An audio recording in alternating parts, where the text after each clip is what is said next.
मैंने कहा अकेले तो आप कभी भी मिल सकती हैं, मिलने की मनाही नहीं है, लेकिन आज जो जिस विषय को लेकर के आप प्रतिनिधि मंडल लेकर के आए हैं, पूरा प्रतिनिधि मंडल आपका बैठे और बातचीत हो। फिर उसके बाद डोलो गई, उसके बाद राज्यसभा सांसद वहीं गए कि हम अलग से मिलेंगे।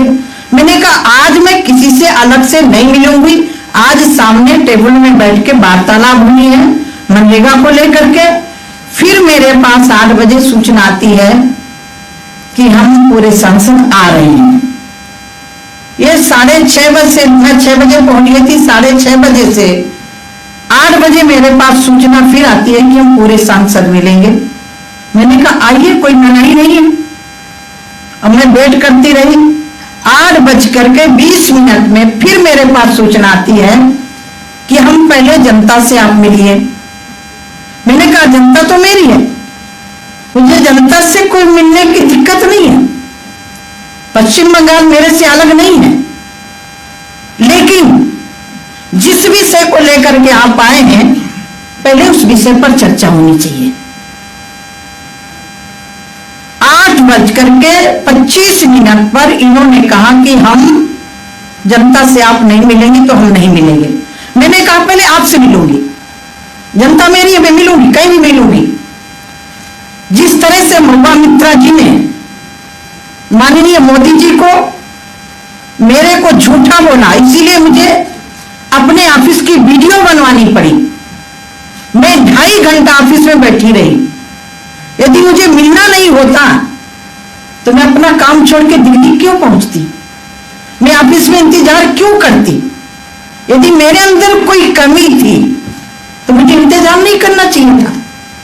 मेरे को बोला गया कि पीछे गेट से चली गए। मैं 4 नंबर गेट से हमेशा जाती हूँ, 4 नंबर गेट के पास मेरा ऑफिस है, 4 नंबर में ही आती हूँ, जाती हूँ। मुझे लग रहा है कि टीएमसी की नींव झूठ बोलने से ही खड़ी है। क्यों? जब यह टीएमसी की नेता ममता बनर्जी ने कम्युनिस्टों के खिलाफ आवाज उठाई थी, उस समय इन्होंने कहा था कि मेरी सरकार आएगी तो कम्युनिस्टों के गुंडे जेल में होंगे। लेकिन हमारे उत्तर प्रदेश में नारा लगाया गया था कि मायावती ने नारा दिया था कि जब हमारी सरकार आएगी तो हमारी गोली गुंडों की छातियों में होगी, लेकिन उल्टा हो गया था। चढ़ गुंडों की छाती पर गोली मारो, छाती पर यह नारा दिया था। लेकिन बसपा की सरकार आते ही गुंडे चढ़ गए हाथी में, गोली मारे छाती में। यही पश्चिम बंगाल के साथ हुआ है। जो कम्युनिस्टों के गुंडे थे टीएमसी के साथ आकर के आज पूरे प्रदेश में ना कोई महिला सुरक्षित है, ना कोई पुरुष सुरक्षित है। मैं आज तथ्यों के साथ वहां भी बात करना चाहती थी और आज भी आपके बीच में शेयर जरूर करना चाहूंगी। यदि हमारा पक्षपात करने का इरादा होता, हमारी पश्चिम बंगाल की हमारी जनता, यदि पक्षपात करने का तरीका होता तो आप 9 साल बनाम 9 साल का रिकॉर्ड भी आप रिकॉर्ड करिएगा। मैं आपसे अनुरोध करती हूं, जिस सरकार मनरेगा का विषय लेकर के, जिस सरकार में साजी थी मनमोहन सिंह जी की सरकार में, और ये एक्ट 2005 में आया था, 4 में इनकी सरकार बनी, 5 से लेकर के 14 तक कितने साल होते हैं? 9 साल होते हैं। 9 सालों में यूपीए की गवर्नमेंट में 4,400 करोड़ के लिए दिया जाता है मनरेगा में। कितना दिया जा रहा है? 14,000 नहीं, आप कितना है? 14,400 करोड़ रुपया दिया जा रहा है। कितना दिया जा रहा है मनरेगा में सिर्फ अकेले?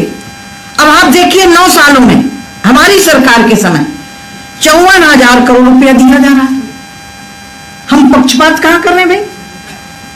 यदि पक्षपात करना होता तो ये आंकड़े बताते हैं। आप इसको देखिए, कहा 14,000 करोड़ रुपए, 14,000 और कहा 54,000, चौगुने का फर्क है।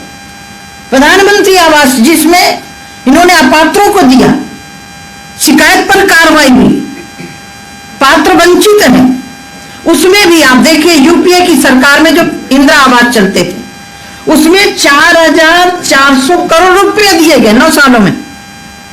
कितना दिया गया?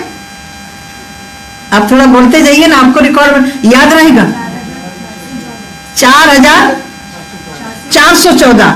मोदी जी की सरकार ने कितना दिया? 30,000 करोड़ रुपए दिए